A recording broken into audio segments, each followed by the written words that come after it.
দর্শক আসসালামু আলাইকুম। প্রিয় দর্শক, নিউজটা খুব ছোট হবে। প্রিয় দর্শক, রাশিয়া ইউক্রেন সংঘাত বিশ্বকে শিখিয়েছে সংলাপ সবচেয়ে বড় অস্ত্র। প্রিয় দর্শক, ইতিহাস বলে প্রতিটি যুদ্ধের শেষে মানুষ শান্তিকে খোঁজে। প্রিয় দর্শক, এই ধরনের কথাগুলি আমার যেটা মনে হয় যে এটা চিরসত্য, চিরন্তন সত্য এই ধরনের কথা। প্রিয় দর্শক, ইউক্রেন যুদ্ধ শেষের পথে বললেন পুতিন। ইউক্রেন যুদ্ধ শেষ হতে চলেছে এমনটাই মনে হচ্ছে। প্রিয় দর্শক, ভ্লাদিমির পুতিন তিনি বলেছেন এই যুদ্ধে রাশিয়া বিজয়ী হবে এবং হয়েছে।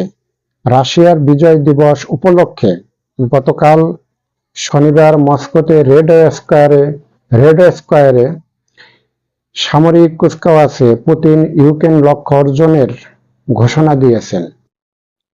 প্রিয় দর্শক, আমার যেটা মনে হচ্ছে এই মুহূর্তে রাশিয়ার সৈন্যরা যুদ্ধ করতে করতে তাদের অনেক বড় ক্ষতি হয়েছে এবং এই মুহূর্তে আমার কাছে যেটা মনে হচ্ছে যে রাশিয়ার প্রেসিডেন্ট যুদ্ধের দিক নির্দেশনা দিতে দিতে তিনি ক্লান্ত হয়ে পড়েছেন। তার দেশের সৈন্যরা যুদ্ধ করতে করতে ক্লান্ত হয়ে গেছে।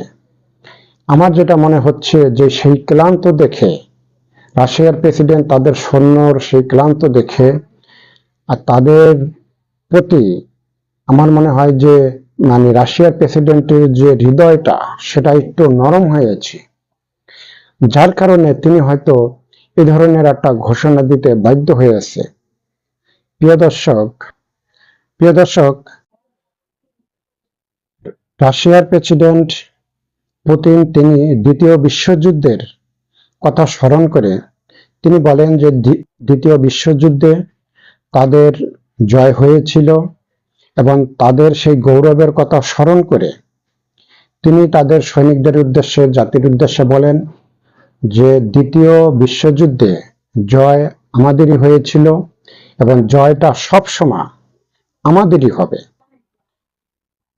প্রিয় দর্শক, রাশিয়া তারা 5টা ভেটু পাওয়ারের দেশের ভিতরে রাশিয়া একটা ভেটু পাওয়ারের দেশ। প্রিয় দর্শক, তাদের অস্ত্রের সারা বিশ্বে তাদের অস্ত্রের একটা নাম আছে। তাদের অস্ত্রের সামনে বিশ্বের কোনো অস্ত্র টিকতে পারে না। প্রিয় দর্শক, এই যে যুদ্ধটা, অর্থাৎ যুদ্ধটা যে সমাপ্তির একটা ঘোষণা দিয়েছে রাশিয়ার প্রেসিডেন্ট, ইউক্রেন রাশিয়া যুদ্ধ এটা বিশ্বের কোনো দেশ থামাতে পারবে না। ইউক্রেন রাশিয়ার যুদ্ধ থামাতে গেলে এখানে রাশিয়ার প্রেসিডেন্ট তিনি যদি বলেন যে ইউক্রেন রাশিয়ার যুদ্ধ শেষ হতে চলেছে বা শেষ, তাহলে এই যুদ্ধটা শেষ হয়ে যাবে। এখানে তৃতীয় কোনো পক্ষ, অর্থাৎ তৃতীয় কোনো পক্ষ যদি এখানে আসে, তৃতীয় অর্থাৎ রাশিয়া 1 নম্বর, 2 নম্বর হলো ইউক্রেন এবং 3 নম্বর কোনো দেশ যদি এসে বলে যে তোমরা যুদ্ধটা থামাও, তাহলে যুদ্ধটা থামবে না। এই যুদ্ধটা 1 নম্বর ব্যক্তি রাশিয়ার প্রেসিডেন্ট ভ্লাদিমির পুতিন তিনি যদি বলেন যে যুদ্ধ শেষ, তাহলে এই যুদ্ধ শেষ। এখানে ইউক্রেন তারা তো পুরোপুরি হেরে গেছে। আমি যেটা এই মুহূর্তে ভালো মনে করি যে ইউক্রেনের প্রেসিডেন্টের উচিত যে রাশিয়ার প্রেসিডেন্ট যে কথা বলে সেই কথা শুনে তার উচিত চুপ করে থাকা।